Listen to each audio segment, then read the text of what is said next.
ఏమన్నా చెప్పండి. 100 రోజులైంది ఉమ్మడి గవర్నమెంట్ పరిపాలన వచ్చి. ఏం జరిగిందని మీరు అనుకుంటున్నారు ఉమ్మడి పరిపాలనలో? ఉమ్మడి పరిపాలన ఏం జరిగింది అనుకుంటామేమండి. రావటమే చంద్రబాబు గారు ఒంటరి మహిళలకి 4000 పెన్షన్ ఇచ్చాడు. 3000 పెన్షన్ తీసేసి 4000 ఇచ్చాడు. ఒకే నెలలో 3 నెలల పెన్షన్ కూడా 4000 ప్లస్ ఈ 3000 కలిపి 7000 ఇచ్చాడు. వికలాంగులకి 6000 ఇచ్చాడు. డయాలిసిస్ వాళ్ళకి 10,000, అసలు లెగవలేని వాళ్ళకి 15,000 ఇచ్చాడు.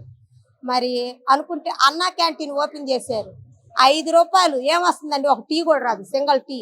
అలాంటిది చాలా మంది ఇంట్లో తల్లిదండ్రులు అన్నం పెట్టలేక, అత్త మామకు అన్నం పెట్టలేక ఉన్నా కూడా వాళ్ళు 150 రూపాయలకి నెల మొత్తం టిఫిన్ చేయొచ్చు, భోజనం తినొచ్చు, మరి సాయంత్రం భోజనం తినొచ్చు.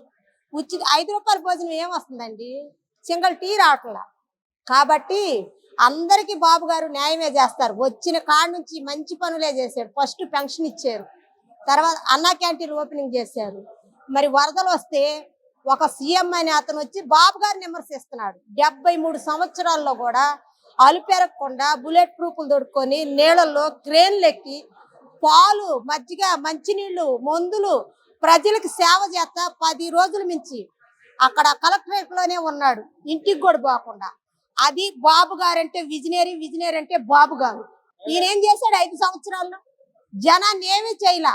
తాడేపల్లి కొంపలో ఉండి భారీ గేట్లు పెట్టుకోవటం, చెట్టులు నరకటము, కటౌట్లు పెట్టుకోవటము ఇయే చేసింది. ప్రజలు మంచి చేసి మంచి పని చేసినది ఎక్కడా లేదు. మా దళితుల మీద కూడా దాడులు చేసి చంపి డోర్ డెలివరీ చేశాడు. ఏమీ చేయలేదు. కళ్ళు ఉన్నాయా? కళ్ళు లేని గుడ్డి వాళ్ళని అడగమనండి ఏం చేశారో వాళ్ళు చెబుతారు. కళ్ళు లేపనుకొని ఇట్టా అనుకొని బాబు గారు 6,000 ఇచ్చాడు. 3,000 పెన్షన్ 6,000 ఇచ్చాడు. కళ్ళు లేవా? కళ్ళల్లో జిల్లేడు పాలు కొట్టుకోండి, కళ్ళు పోతాయి అప్పుడు, కాని రాకుండా, అప్పుడు అర్థమైద్ది.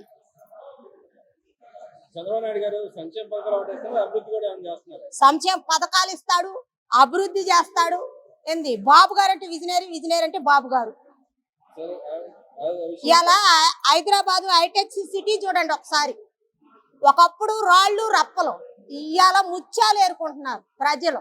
బాబు గారు బాబు గారు అని కలవరిస్తున్నారు. తిరుపతి లడ్డు ఏముందండి, వైవి సుబ్బారెడ్డి, ఇంకా వాళ్ళ పేర్లు నాకు తెలియదులేండి పెద్దగా. వైవి సుబ్బారెడ్డి టీటీటీ చైర్మన్ గా ఉండి బర్రె కొవ్వు, పంది కొవ్వు, చేపల సౌరు వాళ్ళు సంపాదించుకొని బినామీల పేరు పెట్టాలని ఒక దేవుడి ప్రసాదంలో కూడా ఎంత అన్యాయంగా చేశారంటే వాళ్ళకి పుట్టగతులు ఉండకుండా పోతాయి. బాబు గారు వచ్చి 3 నెలలే కండి. బాబు గారు వచ్చి 3 నెలలు. వీళ్ళు 25 రూపాయల లడ్డు 50 రూపాయలు, 50 రూపాయల లడ్డు 100 రూపాయలు, 100 రూపాయల లడ్డు 200. అన్న ఎన్టీఆర్ గారు ప్రజలు వచ్చి దేవుడి దర్శనం చేసుకొని మరి భోజనం 150 పెట్టి తినలేరని 2 రూపాయలకు పెట్టిన భోజనం ఏదన్నా ఉందంటే అన్న ఎన్టీఆర్ గారు ఘనత అది. అదే అమలు బాబు గారు చేశారు. వీళ్ళు దాచుకోవటం దోచుకోవటం తప్ప వీళ్ళు ఏమి చేసిన దాఖలాలు లేదు.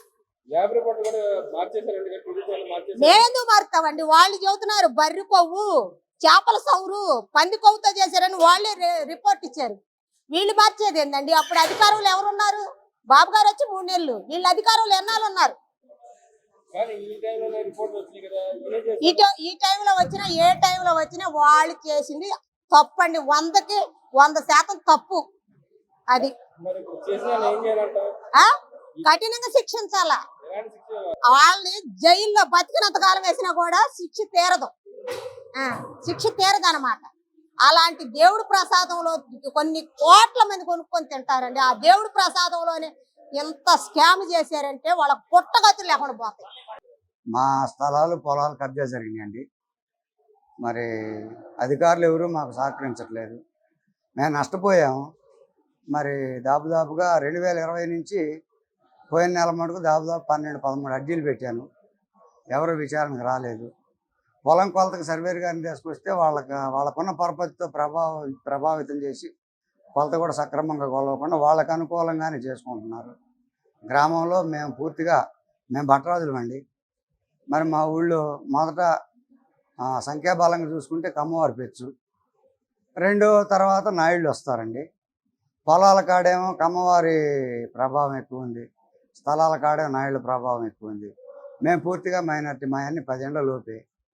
అందువల్ల వాళ్ళు ఏం చేసినా అధికారులకు తెలియపరచుకోవడం తప్పితే మేముగా మాట్లాడే సత్తా మాకు లేదు. గతంలో మరి మా మేనత్తకి, అత్తగారికి మాకు కూడా ఒక ఆస్తి ప్రాపర్టీపై దావా జరిగితే దాన్ని పార్టీ కింద, ముఠా కింద చిత్రీకరించి పెద్ద ముఠా నాయకులు, ప్రజలందరూ మా మీద దాడులు చేశారండి. మరి తర్వాత 94లో బిరుదురాజు కృష్ణరాజు అనే వ్యక్తి తెలుగుదేశం కళ్ళి తిరుగుతున్నాడని అతని మీద హత్యా ప్రయత్నం చేశారు పెద్ద ముఠా వాళ్ళు. మరి ఆ పెద్ద ముఠాకు సంబంధించిన వ్యక్తి నరసరాజు అనే వ్యక్తి చేలో లేనిపోని కాలువ సృష్టించి మరి చేలోకి బండ్లు పోనీయకుండా అడ్డం పెట్టి కాలువ బూడిచారని చెప్పి ఎమ్మెల్యే గారి చేత చెప్పించి ఆడపిల్ల మగ పిల్లలని చూడకుండా మొత్తాన్ని నెట్టేసి మళ్ళీ కాలువ తీశారు. మరి బిరుదురాజు ఆంజనేయరాజు అనే వ్యక్తి పొలంలో గూడెం కట్టియాలని మందపాటి రామారావు అనే వ్యక్తి, ఆయన వైసీపీ నాయకుడు. మరి ఆయన అతను అడ్డం తిరిగేవరకు అతని మీద ఎగబడి ఆడవాళ్ళ చీరలు కూడా లాగేసి మరి దౌర్జన్యం చేశారు. మరి మా స్థలంలో నేను ఇల్లు కట్టుకున్నాక నా మెట్లు పాలు కొట్టించాడు ఆయనే, రామారావు గారే.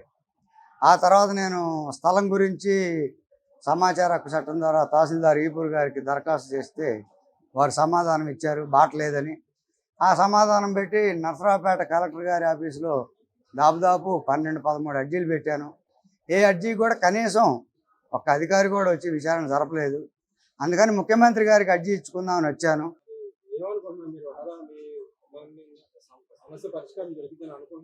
దొరుకుద్దని ఆ చొప్పునే వచ్చాను. సరే, నేను వచ్చేవరకు ఆయన అర్జీలు తీసుకోవడం అయిపోయింది. సరే, వచ్చే శనివారం అయినా వచ్చి ఇస్తా, పరిష్కారం అయిద్దని ఆ చొప్పున ఉన్నాం. ఇది ఉమ్మడి గవర్నమెంట్ వచ్చి ఇప్పుడు ఈ రోజుకి 100 రోజులు అవుతుంది కదా. ఈ 100 రోజుల పరిపాలన గురించి మీరు ఏం చెప్తారు ఒక రైతుగా? ప్లస్ మీకు రైతుల కంటే ఏం న్యాయం జరిగిందని మీరు భావిస్తున్నారు?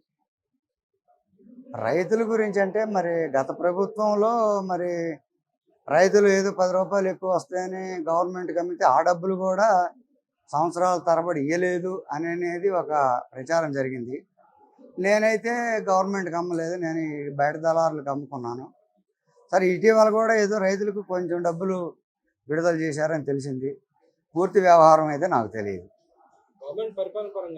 పరిపాలన పరంగా చూస్తే సరే, ఇప్పుడు రాగానే ఎవరూ కూడా బిల్డింగ్ కట్టలేము, బ్రిడ్జీలు కట్టలేము, డ్యాములు కట్టలేము కావదా. అంతా నిండా 4 నెలలు కాలేదు. ఇంతలోకే ఏమి, ఇప్పుడు మనం ఇల్లు కట్టుకోవాలంటేనే దాదాపు సంవత్సరాలు పడుతుంది. మరి అలా రాష్ట్రాన్ని ఒక గాడిలో పెట్టాలంటే మరి ఒక ముఖ్యమంత్రి వల్ల ఎమ్మటే కాదు కదా, కొంచెం టైం తీసుకుంటుంది. ఏది ఏమైనా ముందు రాష్ట్రం ప్రశాంతంగా నిద్రపోతుంది. అయితే ఇక్కడ జగన్మోహన్ రెడ్డి గారు అంటారు, నేను వస్తే ఈ పని సంక్షేమ పథకాలు అందరికి ఇచ్చేసేవాడిని, అందరూ లాభపడిపోయి అందరూ ఆనందంగా ఉండేవాళ్ళు అంటారు. సంక్షేమ పథకాలు ఎవరికి ఇచ్చారండి? కాకపోతే అమ్మఒడి వేసేవాళ్ళు, ప్లస్ రైతు భరోసా ఆయన వేసేది ఏమి సార్? చంద్రబాబు ఎన్డీఏ గవర్నమెంట్లోనే 15,000 అన్నదాత సుఖీభవన్ పెట్టారు. గవర్నమెంట్ మారింది, దాంట్లో 1,500 కోసేసి 13,500 ఇచ్చారు రైతు భరోసా. ఆయనకంటే ఎక్కువ ఇచ్చింది ఏం లేదు కదండి ఆయన. మరి రైతులంటే ఇప్పుడు నీళ్ళు వస్తే ఏ రైతైనా పంట బాగానే పండిస్తాడు, నీళ్ళు రాని చేసేది ఏముంది? అదే చంద్రబాబు వస్తే కరువు అని అంటారు. మరి పోయినసారి జగన్మోహన్ రెడ్డి గారు సీఎంగా ఉన్నప్పుడు మరి నీళ్ళు ఎందుకు రాలేదు? గతంలో కూడా ఏదైతే ఇన్సూరెన్స్లు ఉన్నాయో ₹1 కూడా కట్టకుండా చాలా మంది రైతులు నష్టపోయారు కదా. దాని నష్టపరిహారం ఎంతమంది చెల్లించింది లేదు. దాని ఎవరో నాకు తెలియదు. నాకు ఇన్సూరెన్స్ లేదు, నాకు ఆగింది లేదు, వచ్చింది లేదు. ఈ గవర్నమెంట్ లో కూడా మళ్ళీ చెప్పింది అందరినీ ఇన్సూరెన్స్ అప్లై చేసుకోమని చెప్పింది కదా, మీరు ఎలా భావిస్తారు? మా ఊరికి ఇంకా సర్కిల్ రాలేదు. ఓకే, తీసి పక్కన పెట్టారు. ఇప్పుడు సంక్షేమ పథకాలు ఒకటేస్తే ఈ గవర్నమెంట్ అభివృద్ధి పరంగా జరుగుతున్న కార్యక్రమాలను చేస్తున్న గవర్నమెంట్ అభివృద్ధి పరంగా అంటే మరి నిధులు ఉండాలి కదా. ముందు అభివృద్ధి చేయాలంటే డబ్బు ఉండాలి. మరి డబ్బు వస్తే అభివృద్ధి జరుగుద్ది, ముందు డబ్బు రావాలి కదా. అంటే దాని పరంగా చర్యలు జరుగుతాయి అనుకుంటున్నారు మీరు? రాష్ట్ర గవర్నమెంట్ జరుగుతేనే ఆశిస్తున్నాం. అది ఇంకా జరిగేది లేదు, తెలియలేదు. ఎందుకంటే గతంలో అభివృద్ధి జరిగింది కాబట్టి, ఆనవాళ్ళు ఉన్నాయి కాబట్టి మళ్ళీ అభివృద్ధి పదంలో రాష్ట్రం నడుస్తుంది అనేది ఒక ఆలోచన. జగన్మోహన్ రెడ్డి గారి టైంలో అభివృద్ధి అనేది అరాచకం బాగుంది. అరాచకం ఏడబట్టినా ఇప్పుడు టీడీపీ వాళ్ళని వైసీపీ వాళ్ళు కొడతారు. వీళ్ళు స్టేషన్ కాడికి పోగానే వీళ్ళు పోయే లోపల వీళ్ళు ఫోన్ చేస్తారు, మేము దన్నేమో మీరు కూడా దాన్ని లోన వేసేయండి, మీరు ఒక కోటింగ్ ఇచ్చి లోన వేసేయండి అని చెప్పేవాళ్ళు. తన్నిన వాళ్ళు బయట తిరిగేవాళ్ళు, తన్నులు తినేవాళ్ళు స్టేషన్లో ఉండేవాళ్ళు. అది జరిగింది గతంలో.